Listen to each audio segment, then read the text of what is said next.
بد لګیږي، ها زما आवाज به مکروه وي، زما आवाज به په تاسو بد لګیږي، لیکن د قرآن تلاوت کوم محترمو، د جناب محمد رسول الله ټول وای صلی الله علیه وسلم مبارک د هغه کلام تلاوت کوم چې یو صحابي راغی، خبره نیمه کې پاتې کیږي، یو صحابي راغی زما محبوب ورته وویل صحابي پته شته،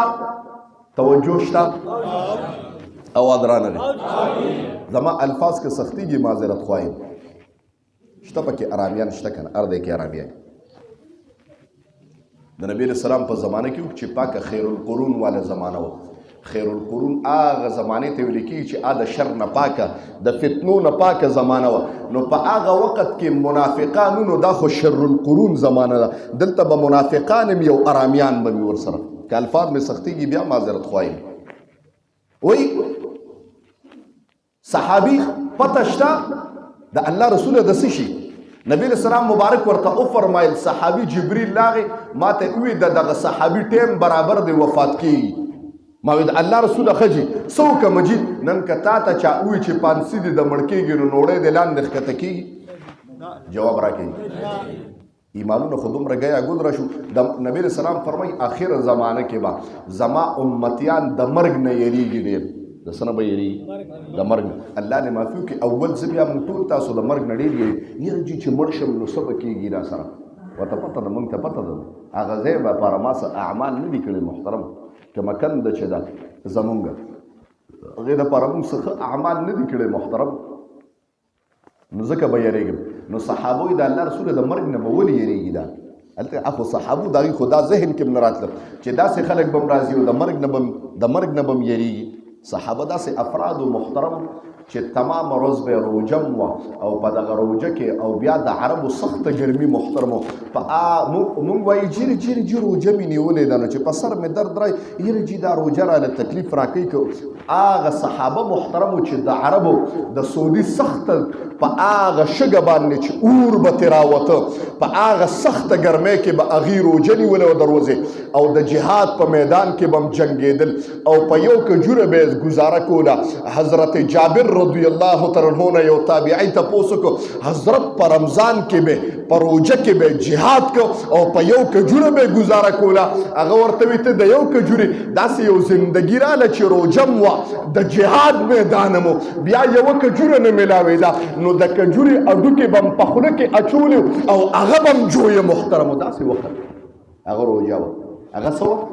هغه روجه وه. د کجوري اډکې به په خوله کې اچولي هغه به یې جویه محترمو په هغې به یې وخت تېرو. ما ووی ټوله ورځ به یې روجه وه، تمامه ورځ به یې په جهاد کې زندګي تېروله، هغې روجې نیولې. نن که تا ترکات کې امام صاحب اوږد شو یاره چې د مسافر جومات ته کم کوه کم کو او بیا لا ماته وي محترمو. ما وی زه به دې ونه شرموم په معاشره کې، ته ماته لګې زه داسې مولا خو نه یم محترم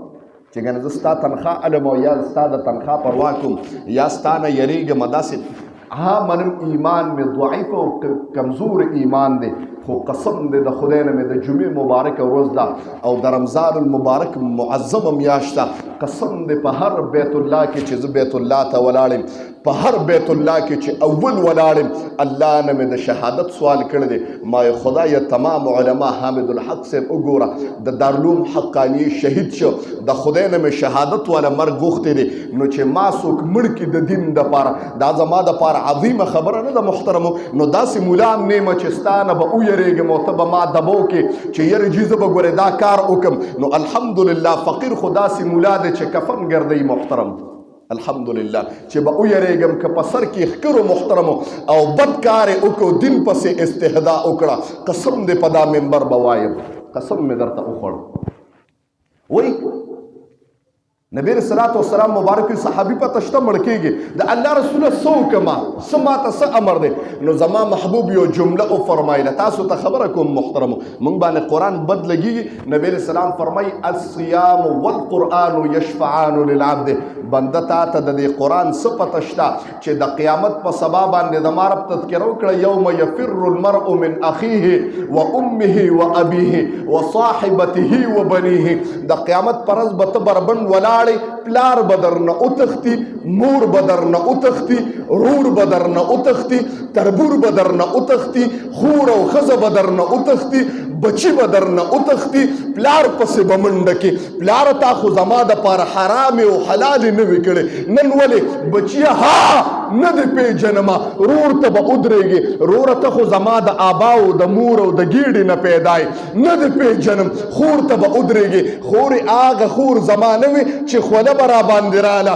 او تا به په خپله لوپټه باندې زما د تندي نه خوله پاکه کړه، لورې زما هغه لور نه چې خوله به راله په خپله لوپټه به رانه خوله پاکه کړه، نن د قیامت سبا دی ستا تمام خاندان به تا نه انکار وکړي چې نه دې پیژنمه، تا او ستا اعمال دوه څیزونه به تا ته ولاړې چې ستا به شفاعت کوي. زما محبوب د شیرین زبان نه جمله وفرمایله الصیام والقرآن یشفعان للعبد، تا ته وایم دا روژه به د قیامت په سبا باندې بنده ستا شفاعت کوي. نمبر دو دا قرآن به د قیامت په سبا باندې قسم دې ستا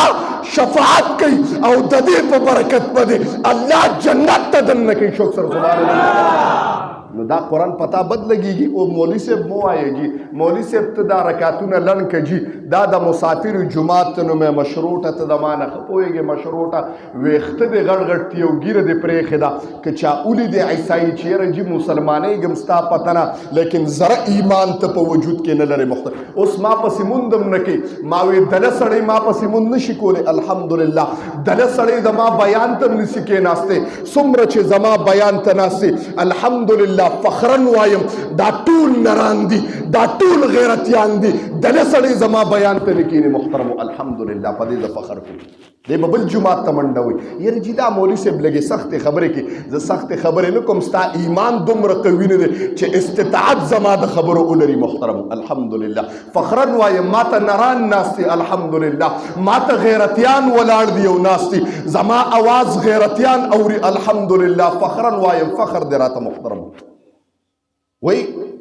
صحابي راشه تاسو ته وایم محترمو قرآن بد لګي او تلاوت ته مونږ توفیق هم نشته محترم. راشه صحابي د الله رسول څه امر دی وی قرآن نه وړه قرآن زما محبوب ورته فرمایي دومره عظیمه خبره ده محترمو د الله رسول قرآن مې راوړه زما محبوب ورته کېناسته وی صحابي زه به درته قرآن وایم او تی وایه په دې حالت کې درنه ای روح ووته زما محبوب د شیرین زبان نه جمله وفرمایله ای صحابي چې زه درته قرآن وایم او تی وایي او پر اخترا شي ستا نه روح قبض که نو قسم دې په پټو سترګو باندې جنتي شوق سره سبحان الله. نو تاسو ته وایم کوم سړی چې قرآن ته ناست دی او تلاوت کوي او دې حالت کې مرګ راغی قسم دې دا په پټو سترګو جنتي دی جنتي محترم. او دا خبره ځان نه کوم وګوره تفسیر کبیر د امام فخر الدین رازی دا روایت هغه لیکلی دی چې صحابي په هغه حالت کې کېناسته راحیل قرآن کې قرآن یې په راحیل کې کېښود او ای پرښته د مرګ راله روح یې ترې قبض کړي محترم. امام الانبیا ورته د قرآن تلاوت کوي ده به ویل پرښته راله روح یې ترې قبض کړه چې د محبوب مې د شیرین زبان نه ودي چې صحابي جنتي زمونږ ټولو پې باندې ایمان دی چې صحابي په پټو سترګو جنتي دی الحمدلله وایم. نو دا نه وایم محترمو دا عظیمه خبره ده او هغه خوش قسمته خلک دي محترمو چې په تراو کې قرآن ته ولاړو قرآن ته فرصت نشته. ما خبره کوله